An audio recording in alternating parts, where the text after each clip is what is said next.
탓하지 않으면 다시 세워진다. 탓하지 않으면 다시 세워진다라는 제목으로 하나님 말씀 증거하도록 하겠습니다. 예레미야는 52장으로 되어 있는데 그중에 그 다이아몬드 같은 회복의 말씀이 있는 것이 30장, 31장, 32장, 33장 4장입니다. 그래서 이거를 뭐 고대 그 유대인들도 그랬고 현대 학자들도 그랬고 위로의 책이다 그렇게 별명을 합니다. 그래서 이 4장이 위로의 책, 희망의 책 그런 내용이라는 것입니다. 오늘 31장인데 4절을 보니까 내가 다시 너를 세우리니 이게 핵심입니다. 약속입니다. 다시 세워 주신다.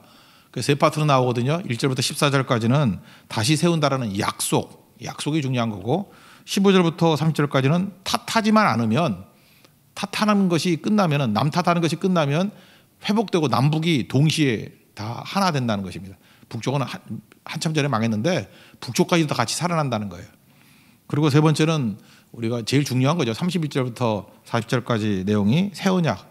그러니까 새 언약의 핵심은 십자가하고 성령입니다. 십자가 플러스 성령, 성령 플러스 십자가. 그게 새 언약이다. 뭐 신약에서 제가 대충 찾아봐도 한 15군데 나와요. 이 새 언약에 관한 얘기들이. 여기가 근거라는 것입니다. 새 언약. 이것이 사실은 예레미야 때부터 시작된 말씀이고 사도 바울은 자기가 새 언약의 일꾼이다 이렇게 말하잖아요. 그러니까 새 언약은 십자가의 복음, 성령, 보내심. 그게 새 언약의 내용이라는 것입니다. 차례대로 살펴보겠습니다. 첫 번째는 약속이 주는 겁니다. 약속이 1절부터 14절까지인데 약속이 주는 힘이라고 말할 수 있는 건데 미리 결론을 얘기한다고 그래요. 잘 될 때만 기쁜 것이 아니라 늘 기뻐할 수 있는 힘이 어디에 있느냐. 그게 약속에 있다는 것입니다. 1절 보니까 그때 그랬죠. 이 약속의 때죠. 하나님께서 제일 먼저 관계 회복을 해주신다. 관계 회복. 그게 의라 그랬죠. 의. 그래서 나는 하나님이 되고 너는 내 백성이 된다. 이게 굉장히 중요한 거예요. 관계가 회복됐을 때의 모습을 그렇게 묘사합니다. 아버지가 되고 자녀가 된다. 신약에 주로 많이 나오는 표현들이고 구약에는 하나님이 되고 내 백성이 된다. 이게 관계 회복에 관한 의롭게 된 내용의 핵심이라는 것입니다. 그리고 4절의 핵심이죠. 내가 너를 다시 세운다. 그 가장 기뻐할 때의 모습이 뭐냐면 소고라는 말이 어렵지 않고요. 탬버린이에요. 탬버린 있죠. 이렇게 노래방에서 많이 치는 거. 탬버린. 탬버린은 남자가 하면 안 됩니다. 탬버린은 여자 악기예요. 그래서 소고를 들고 여자들이 나와서 추는 거예요. 이건 언제입니까? 그 홍해 건너고 난 다음에 미리암의 노래라는 게 있죠. 출애굽기에 보면은 미리암이 나와가지고 탬버린 치면서 소고 치면서 막 노래 부르고 하는 얘기가 나옵니다. 그러니까 출애굽의 승리, 홍해를 건넜을 때 기쁨, 뭐 그런 거죠. 내가 너를 다시 세우리라.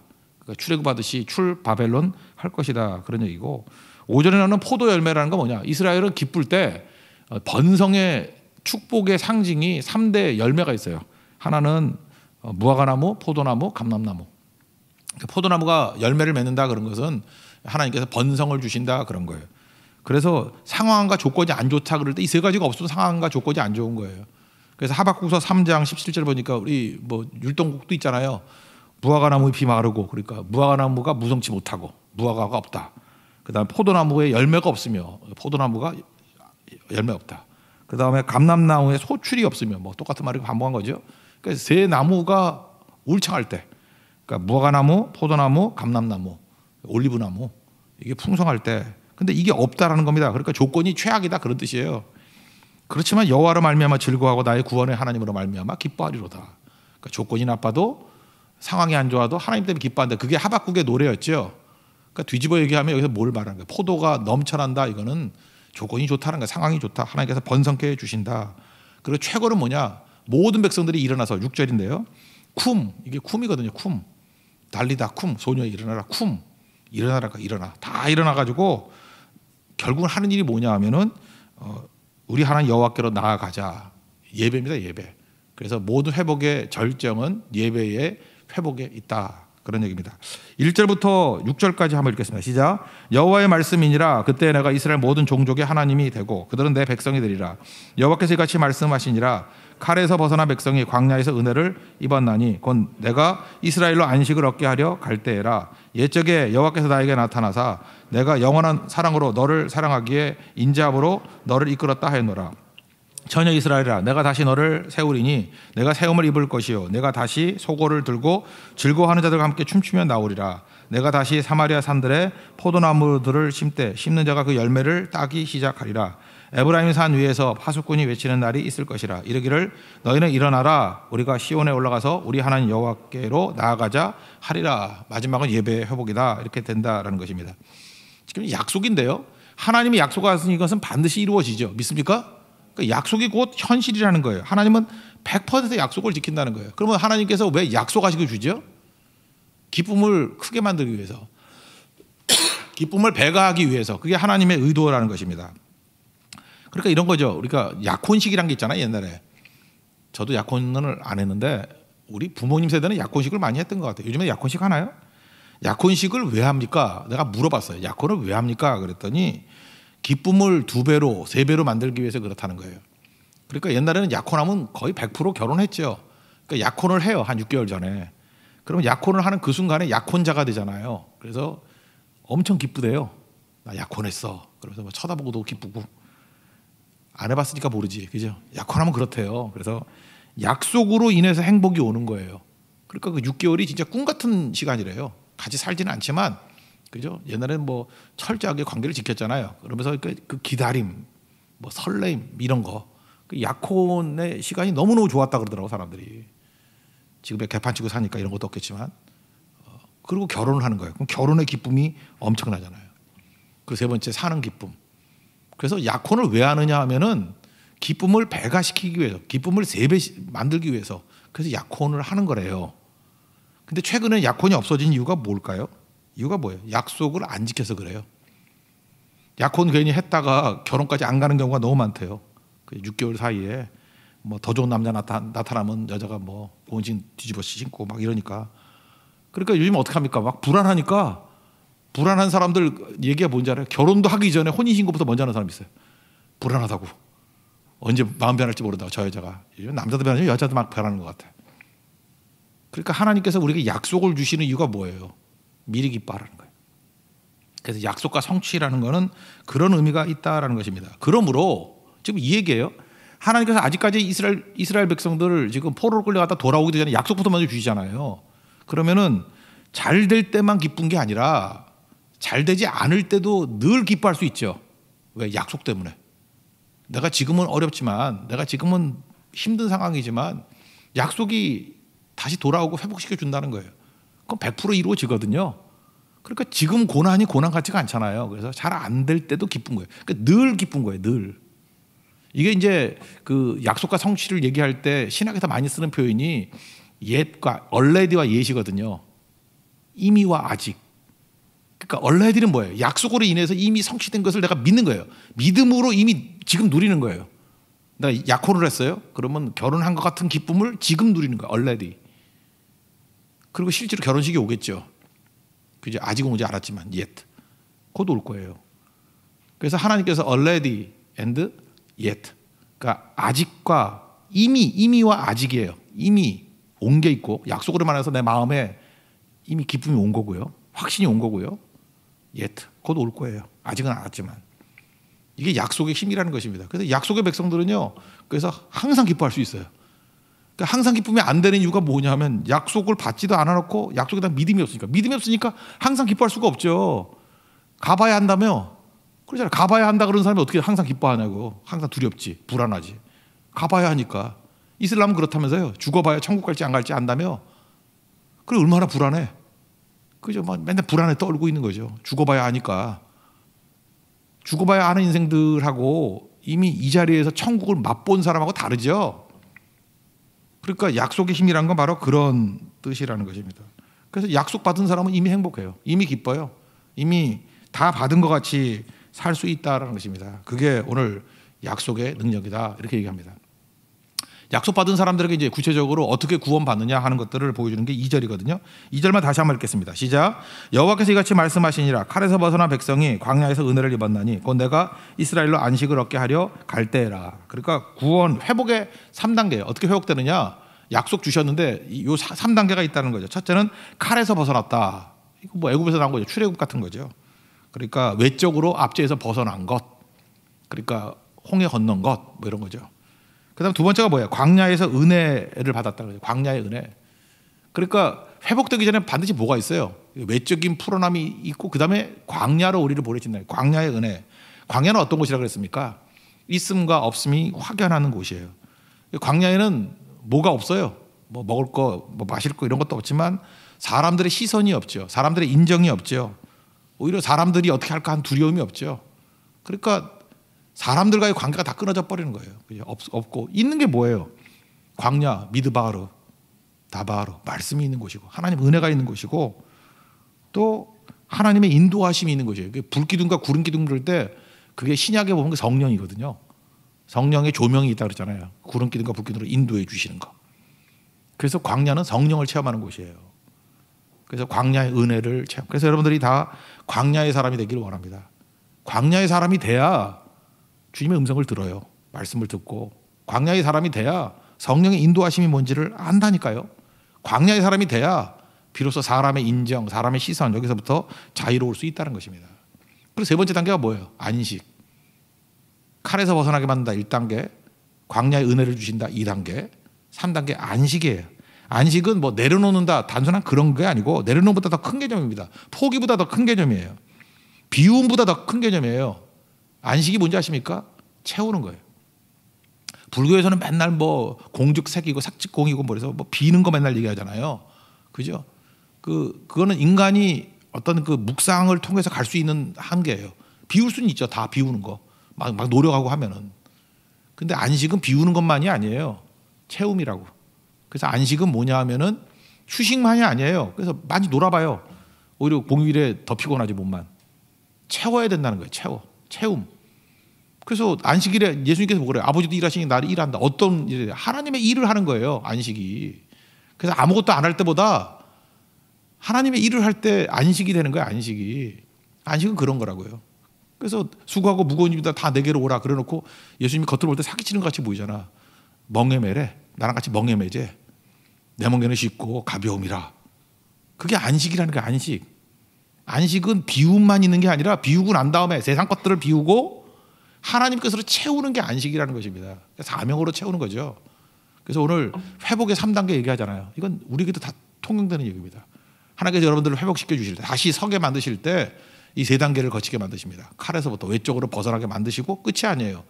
광야의 은혜를 반드시 받아야 됩니다. 광야의 은혜 그리고 안식. 하나님 채워주시는 게 있다는 거예요.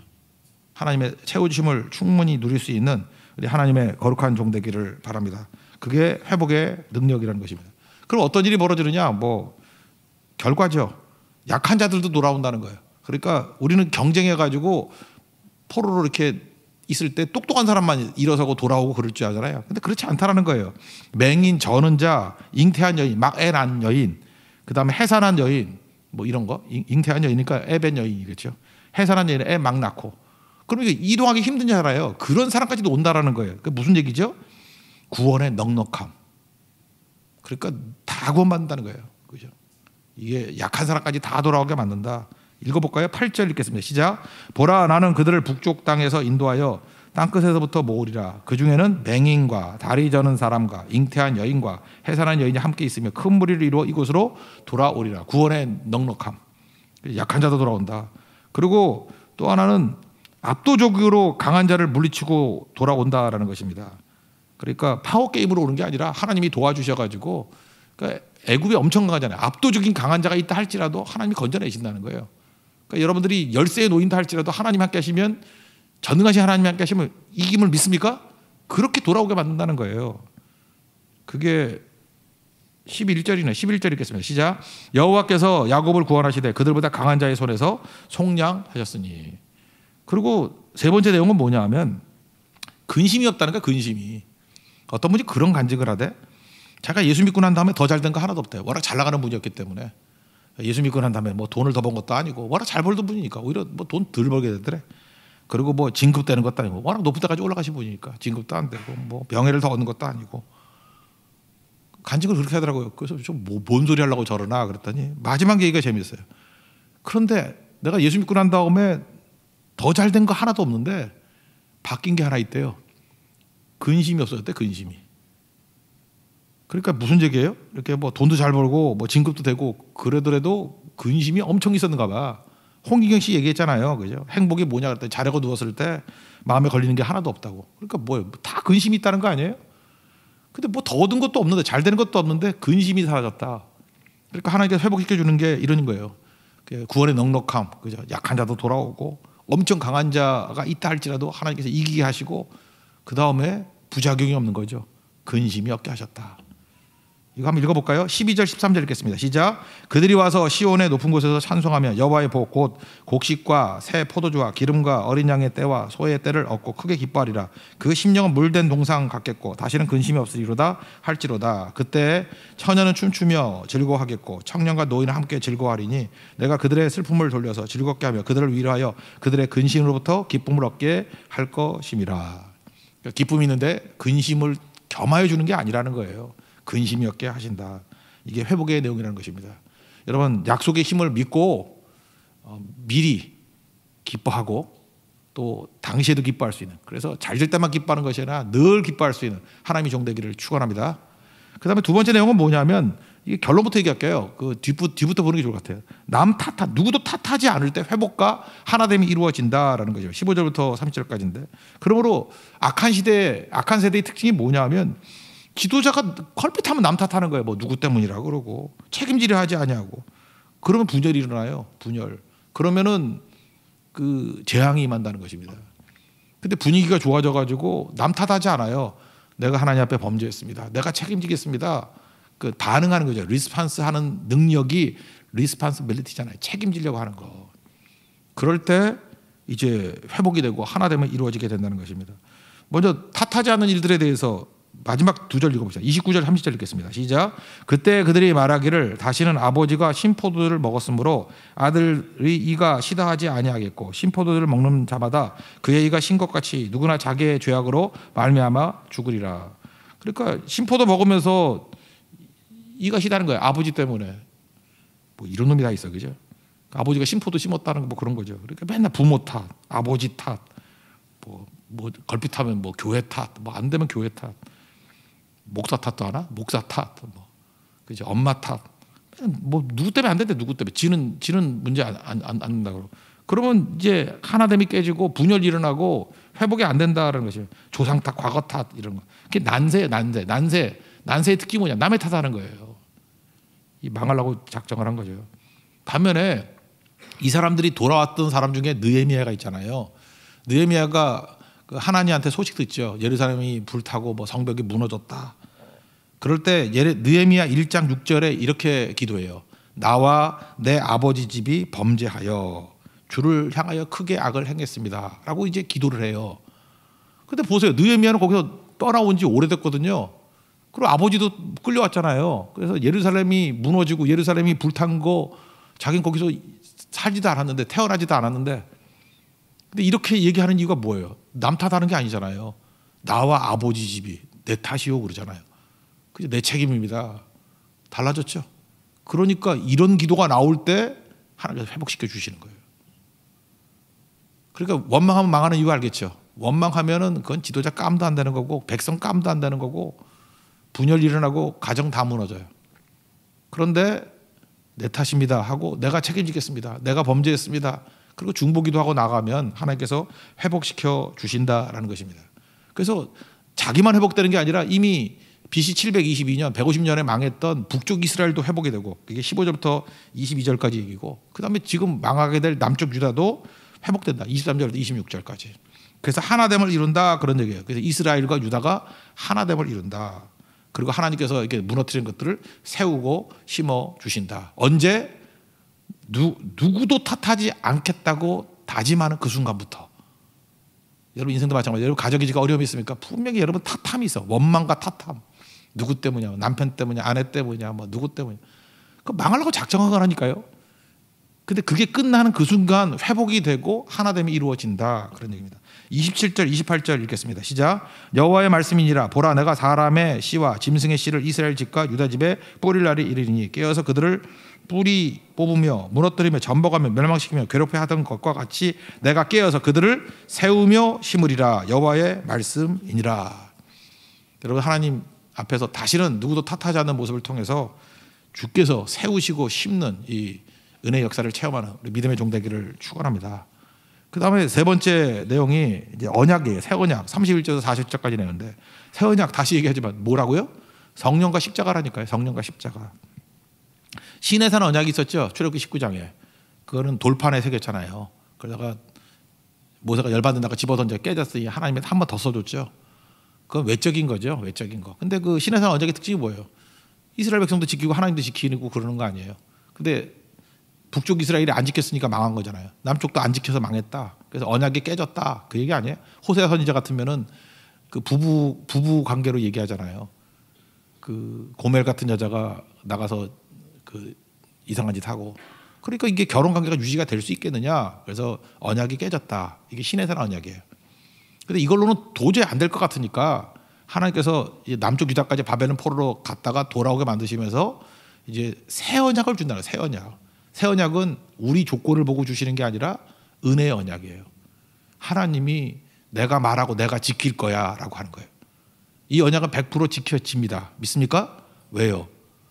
우리 죄의 문제는 예수님이 십자가를 지심으로 해결해 주시고, 그 다음에 우리가 그 다음에 어떻게 살아야 될지는 성령께서 우리와 동행해 주시는 걸 통해 가지고 약속을 지킨다는 거예요. 지킨다는 거. 다만 우리는 뭘 하면 돼요?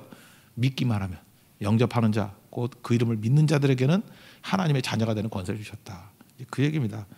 한번 뭐 언약부터 읽어봅시다. 언약의 얘기는 33절, 34절 두 절이에요.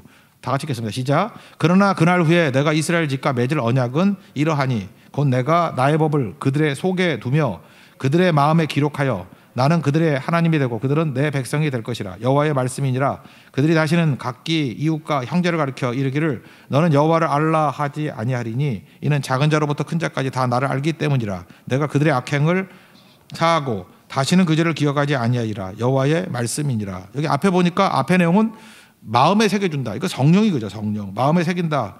이게 고린도후서 3장 3장 같은 데 뭐라고 돼 있어요? 옛날 성경에는 하나님의 영으로 쓴 것이며 돌판에 쓴 것이 아니요, 돌비에 쓴 것이 아니요. 옛날 그랬죠.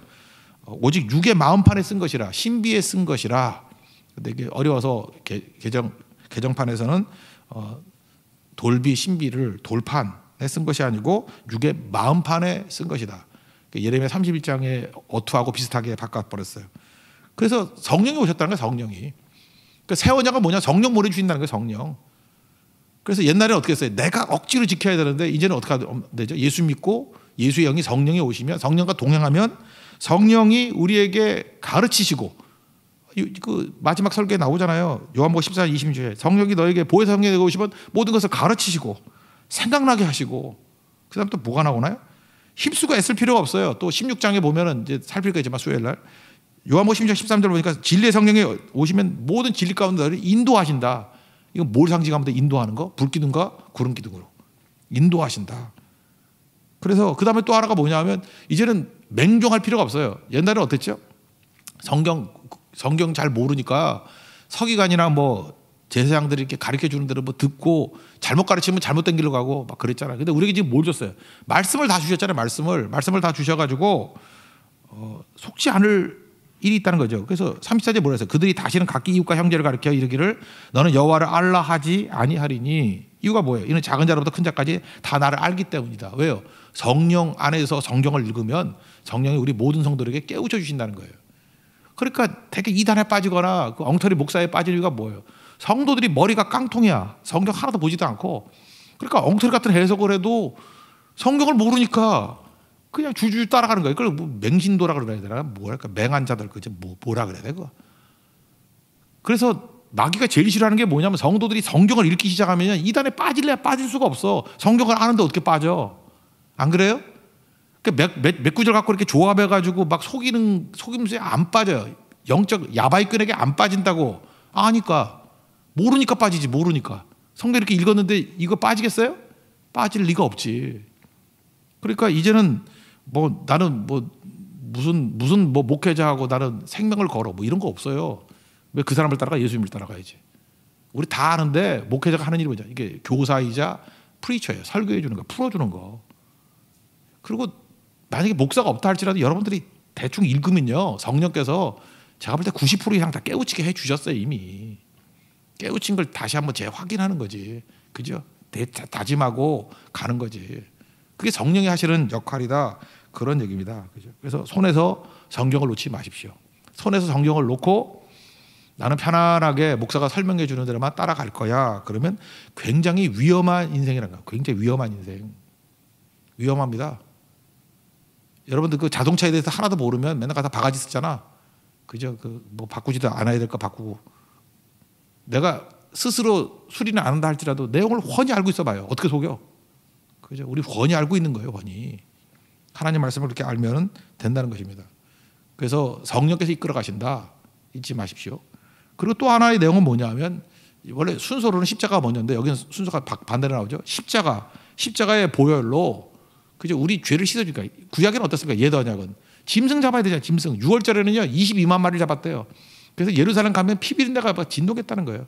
거기서 어린 양을 잡아야 되니까 6월절 어린 양.